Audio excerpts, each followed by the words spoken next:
So hello Lococheros, for today's video, we are going to the iconic Sydney Opera House and Harbour Bridge. And ito na nga, nag-ride kami ng tram, going there, and then super efficient, super clean inside.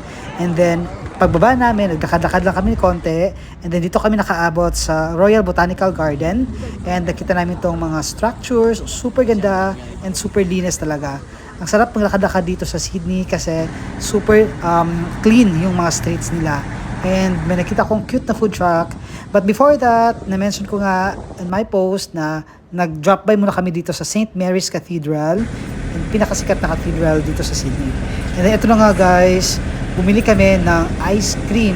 Oh my God, worth $6. That's 600 pesos. Super expensive ang Sydney, I tell you. So wow, ito na nga yung Sydney Opera House and the Harbour Bridge. Honest review, talagang nakaka-wow. It's very iconic. The reason why maraming tourists na pumupunta. Kasi, konting flashback lang. When I was in the Philippines, I was just watching YouTube. And then, hindi siya masyadong nag-magic sa akin. But when I see it in person, talagang in awe ako. And as well, nakita namin itong Celebrity Cruise. Super laki niya. It's an 18th floor na cruise ship. Ayan. Ang daming tao dito sa Sydney Opera House and Harbour Bridge na chill. I like yung dagat nila kasi mabango, hindi siya may amoy, and then malinis as well. And then ito na, marami din nagja-jogging. So inikot-ikot na namin yung Circular Quay.